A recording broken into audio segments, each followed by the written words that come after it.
Hello everyone and welcome to the video. My name is Jason and I am an ESL teacher. ESL stands for English as a Second Language.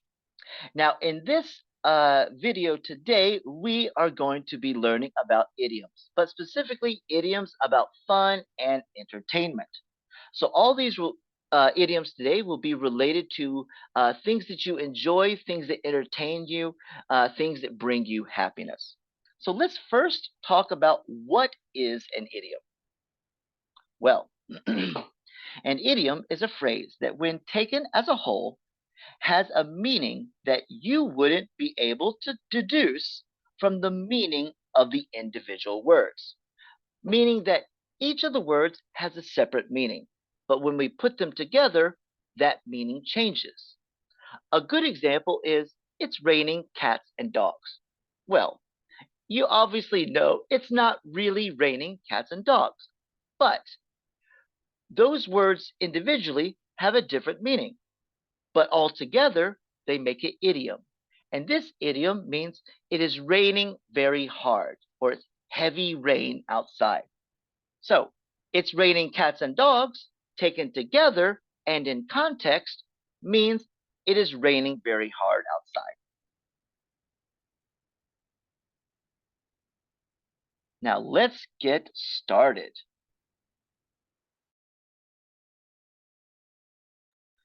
Our first idiom is burning the midnight oil, which means putting an extra effort into working late into the night, especially for a hobby or a passion. Now, it's not always about hobbies and passions. It can also be about work.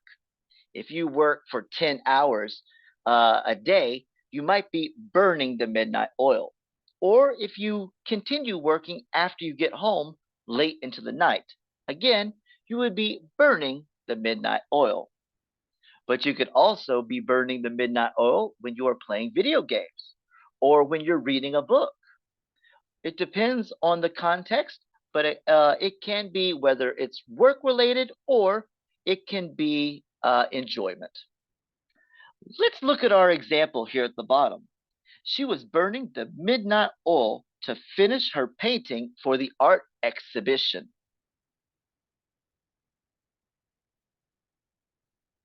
Next is music to my ears. Now, something you want to hear or find enjoyment, often used to describe good or pleasing information. Pleasing meaning happy news. Um, Getting that promotion was music to my ears. So in this case, everyone, when we say something is music to our ears, we are happy to hear it. We want to hear it. For example, children think that school bell at the end of the day is music to their ears because they get to go home. Next, game on. Game on means the start of a competition or enjoyable activity, especially used in gaming or sports. So, we use game on very often when we are starting a competition or a sporting event. You might hear it during hockey, where they throw the puck in the air and say, game on. You might hear it in football, where before they kick the ball, they might say, game on. So this is used quite often, but especially in sporting events. You can also use it when you're playing video games. All right, guys, let's get down to business. It's time to play some games. Game on. Our example says, when they announced the trivia contest, everyone shouted, game on. Next, hit the sack. Hit the sack means to go to bed or to go to sleep, especially after a day of fun or activities. So again, we can relate this to work as well. You can hit the sack for fun, or for because of fun activities you did in the day, or you can hit the sack for work-related activities because you're so tired.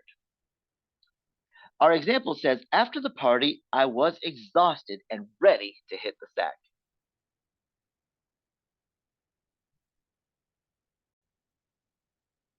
Let's take a look at the next idiom, in the spotlight. This means receiving attention for being the center of attention, especially in an enjoyable or entertaining way. So, if you're in the spotlight, that means all the attention, everyone is focused on you because of probably something fun that you are doing.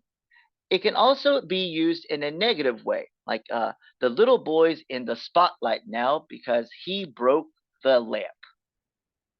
But it can also be the comedian is really in the spotlight. He is so entertaining, everyone's watching him. Our example says the lead actor was in the spotlight throughout the performance, meaning that lead actor was the center of attention in that performance. Live and breathe. So, live and breathe. Well, our meaning here is having a strong passion or enthusiasm for something, making it a significant part of your life. Okay, so teachers have a passion for teaching. So you could say that a teacher lives and breathes education, meaning that we like education. It's part of who we are as a person. It can also be as a hobby, though. So, for example, John lives and breathes painting. He paints at least 2 pictures a day. Another example here at the bottom is she lives and breathes photography. It's her favorite hobby. Means everything that she does in her life is probably related to her hobby in some way. In this case, to photography. Another one is all work and no play makes Jack a dull boy. This one is not used very often, so you will not hear it um, you- uh, you will not hear it often when in everyday conversations. But if you do, know that it highlights the importance of balancing work and leisure time. So, not too much work, not too much play. We have to balance those. Remember, all work and no play make Jack a dull boy. So let's plan a day out. Have a ball.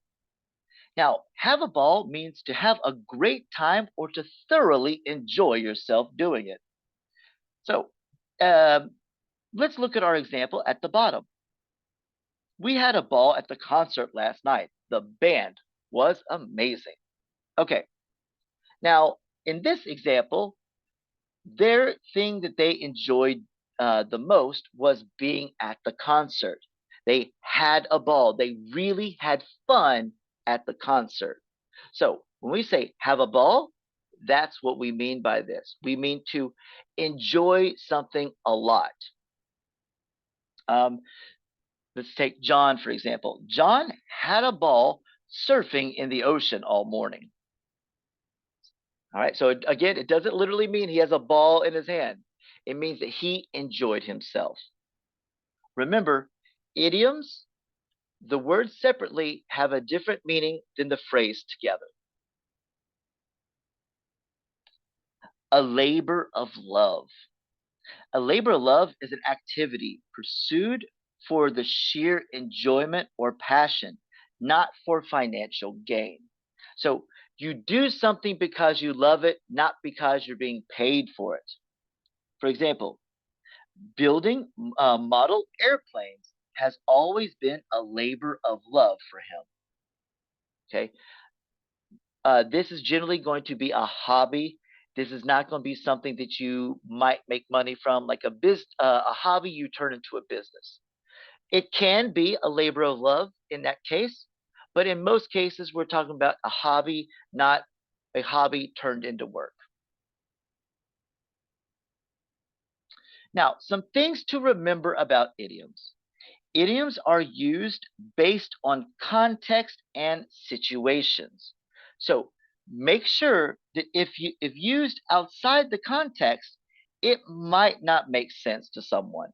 So if I say in a movie theater, it's raining cats and dogs, but there's no cats, there's no dogs, and there's no rain, the phrase doesn't make sense. So it has to be used in the context. I go outside and see it's raining. I open the umbrella and say it's raining cats and dogs. That is an appropriate context or situation for that idiom. And finally, the better you understand how to use idioms, the more fluent you will sound.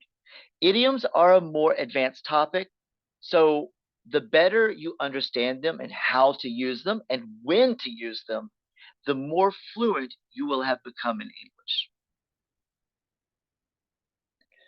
Well, thank you all for watching, everyone. Again, my name is Teacher Jason. I hope you enjoyed this lesson. If you do like this lesson, make sure to let others know that you enjoyed it. Also, please visit my profile.